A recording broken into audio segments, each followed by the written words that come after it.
Welcome, everyone. Today, we'll walk through the Skilled Respiratory Therapy program, including respiratory workflows, documentation, and staff competency expectations. Let's start with why this matters.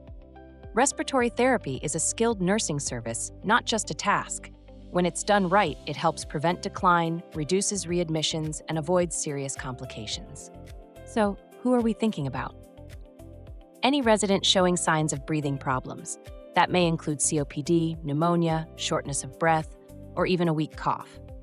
If something doesn't look right with breathing, think respiratory therapy. Here's what's going on inside the lungs. When they're not working properly, air gets trapped, secretions build up, and oxygen levels drop. And that's what leads to decline. If lungs don't fully expand, and secretions sit there, that's when you start seeing atelectasis and eventually pneumonia. Respiratory therapy helps prevent that. Certain residents are especially high risk. That includes elderly residents, bedbound residents, post-surgical residents, and residents with weakness or reduced mobility. Many are not taking deep breaths well, not coughing effectively, or are starting to decline. That is where respiratory therapy can help. When lungs aren't working well, oxygen drops. That can lead to fatigue, confusion, and overall decline.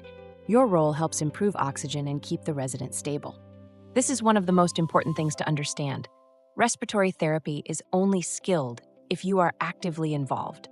That means you're not just setting it up and walking away. You're staying with the resident, coaching them, and monitoring their response.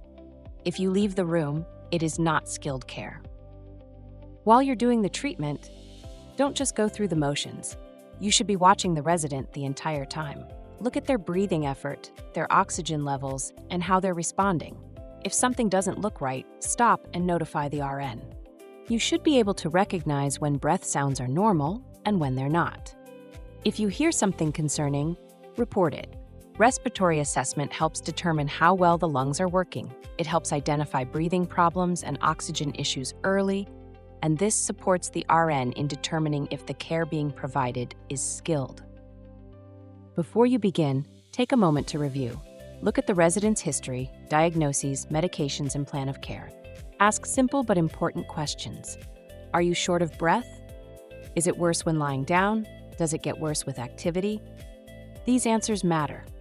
Now observe. Look for labored breathing, fatigue, weak cough, or positioning changes. If something looks off, stop and notify the RN. Pay attention to the cough. Is it dry or productive? Look at the color and the amount of secretions. These can be early signs of infection. Monitor oxygen levels closely, especially during activity and during treatment. Watch the effort it takes to breathe. Here's what should stand out to you. Increased work of breathing, use of neck or chest muscles, difficulty speaking. These are red flags. Now let's talk about the treatments themselves.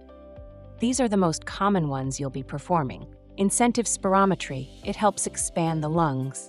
It improves oxygen levels and helps prevent pneumonia. Your role is what makes this skilled. You must stay with the resident. Coach each breath, encourage them, and monitor their response. Do not hand the device and walk away. Start with the purpose, explain why they're doing it, then show them how. Slow, deep inhale, hold briefly, repeat. Make sure they understand.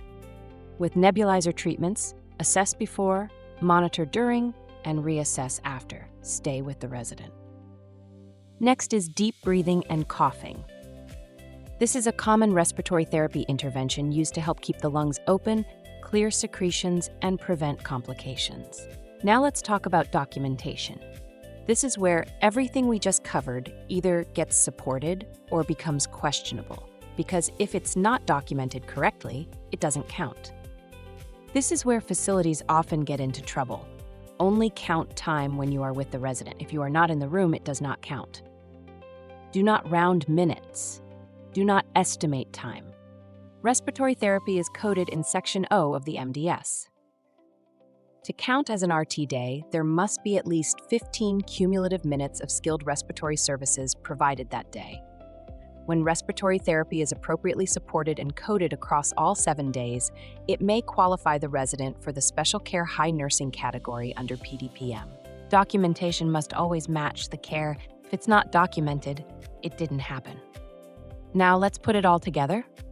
These are the practical tips that help make a successful skilled respiratory therapy program. When residents understand what they're doing, they participate more and outcomes improve. Surveyors may ask questions or observe your care. You should be able to clearly explain what you're doing and why you're doing it. These are some of the most common respiratory therapy mistakes facilities make. First, the initial respiratory assessment should be completed by the RN. In PCC, facilities may use the RN Initial Respiratory Assessment UDA to support this process. Treatments must also be monitored and supervised to support skilled services. And respiratory minutes must be accurate, documented, and supported by the care provided. The RN plays a critical role in the respiratory therapy program. The RN is responsible for assessment, clinical decision-making, and ongoing oversight. That is what helps make the program skilled. When everything is done correctly, the care, the documentation, and the respiratory minutes all support each other. That is what makes the program consistent, skilled, and defensible. When everything is done correctly, the care, the documentation, and the respiratory minutes all support each other. That is what makes the program consistent, skilled, and defensible. And that wraps up our Skilled Respiratory Therapy program training. Thank you for your commitment to providing safe, skilled respiratory care.